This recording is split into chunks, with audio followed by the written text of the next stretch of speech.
9% for FANG in 3 days, $300 billion in market cap gone. Is it forcing you to reevaluate some longer-term thesis on any of these names? I don't think so, but there is some rationality in the market here. The two of those FANG names, the two that had the questionable fundamental quarters were clearly Facebook and Netflix. Those are your 20% correction stocks. And Amazon and Google are, with very solid prints, are off 4 or 5% off of their all-time highs. So the market, at least, I think, is acting rationally in terms of which ones it wants to punish more than the others. I think the most interesting setup right here across this group is Facebook. So, we're going out on a limb here. I think at $170, you're looking at this stock at 18 times earnings, which is a trough multiple for this name over many years. And I don't think fundamentals have changed anywhere near to the extent of 20%. I think they still have these new monetization opportunities with Facebook Messenger and WhatsApp. I think the stories transition has been way overblown. I think this is probably the best opportunity you've had to go long Facebook in at least a year. It's our top pick. Do you not believe the gravity of what they said on the call regarding expenses over the next year or so? Yes and no. What I like is the fact that this company is going to aggressively invest in things like they have to invest in security. If they don't get the security and safety of this platform corrected going through the midterm elections, there's a real problem here. So they're investing in the right area in terms of that's the defensive investments. The offensive investments we think are creating deeper moats around this business. There is no competing social media platform to Facebook and Instagram together globally. There just isn't. And it doesn't seem to be any good competing messaging platforms to Facebook Messenger and WhatsApp. So they're investing aggressively in building out deeper moats around the business. I think it's going to become harder to catch up to Facebook, and they are. So I think most of these investments are. I think they probably overplayed their hands a little bit, but that's all right. It's better to do that now rather than have to do it later. Brian, one of the things I've been hearing in terms of 20% drop in Facebook over the last couple trading sessions is maybe it's forced selling. We've had a number of folks on our air who've said that this slide we've seen in tech stocks, they don't think it is a harbinger of, a bigger turnover to come. But how much do Apple earnings after the bell, for example, I guess sort of shape that narrative? Well, to invest in tech, you've got to be strong. And I think this is really going to weed out some of the weak hands. And we're going to move higher as you get through the year. So we're going to have Apple earnings tonight. This stock is so unbelievably cheap at just over 12 times X cash. I think the quarter's fine. I think they're going to give a conservative outlook. FX is going to be an issue. You have a new iPhone ramping, and so they don't know all the details on the trajectory of that. And you also have kind of a muted smartphone market. So, my feeling is a little volatility around the quarter, and you're going to see Apple continue to rise through the second half of the year.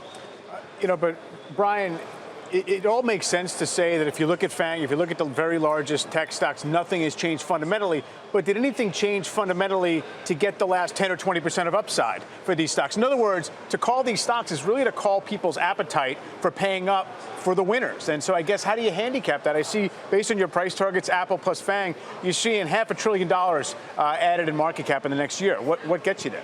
So I would point out probably the three most undervalued of the FANGs, if you put Apple in there, would be Apple, Facebook with this correction, and also Alphabet really gets no respect. And, they had a cloud conference last week, obviously great earnings, and a cloud conference and what they're doing there with AI. I think that's a very exciting story. Waymo, the driverless car later this year. So Google's very cheap, Facebook is very cheap, and Apple is the cheapest of them all. So those would be the three I'd focus on.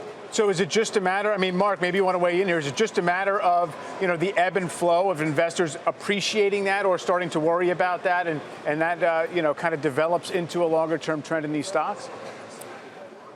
I think it's case-by-case basis. So with Google, I think the stock will continue to outperform. It's up, mid-teens year to date. We've had just a modest correction here, and our call is you got peak OPEX, peak reg, and Waymo coming up. So peak OPEX, we think with this traffic acquisition cost starting to moderate that growth, which is exactly what happened in the June quarter and will continue to happen going forwards. That makes the chances of a negative margin surprise smaller and smaller. We think the regulatory fears have probably peaked on that name. And then you've got this autonomous vehicle catalyst, commercial catalyst coming up at the end of the year. So Google is fine as a stock, and it's not a screaming buy here, but it's one of our better buys in the group. Names like Facebook here, there's much more fear than greed in this stock right now. So the question is, it's really the over-under on this 25% revenue growth that the street has for next year now. I think they'll do better than that. We think that number is going to be more like 30%. If they print in line with street numbers, this is dead money. We think there's the opportunity as they start monetizing more aggressively Messenger, as they monetize these stories within Instagram and within Facebook, that the revenue comes in better than expected, margins come in better than expected. So you'll get a gap up in the stock, both in terms of estimates, revisions, and multiple back to 20 to 25 times earnings. Of the names we've talked about so far, Brian, does Netflix surprise you the most in terms of the reaction? 20% off the highs? Yeah, you know, Netflix, this stock was a barn burner. It was up 109% going into earnings. There's upside to subscribers, everyone thought. And then they missed by a mile and they guide down. And so And these are their own, in this case, it's their own guidance, right? I think it's their own hubris. I think they really saw, they raised prices late last year. They put up 2 phenomenal quarters. They got caught up with themselves and thought they were on fire, put out expectations that were too high, and this is what happened. So, you know, Netflix, you know, I think is also interesting, but it's had a phenomenal year anyway. Before we let you both go, Brian, I got one other question for you. Certainly we've seen the weakness in FANG and some of the social media stocks in particular recently. One area of tech that's actually held up pretty well has been more enterprise software-focused stocks. Names like Oracle up 8% this month. You got Microsoft up 7%. Are these areas where investors maybe should be putting more money right now? Well, I think you know, they're looking for more value-oriented tech is what may be happening. You know, those particular names. I mean, Oracle, we have a neutral on. We're not really thrilled with what's happening there, especially with what we saw at AWS Summit and with the Google Cloud Next last week. I mean, these guys are on fire in the cloud.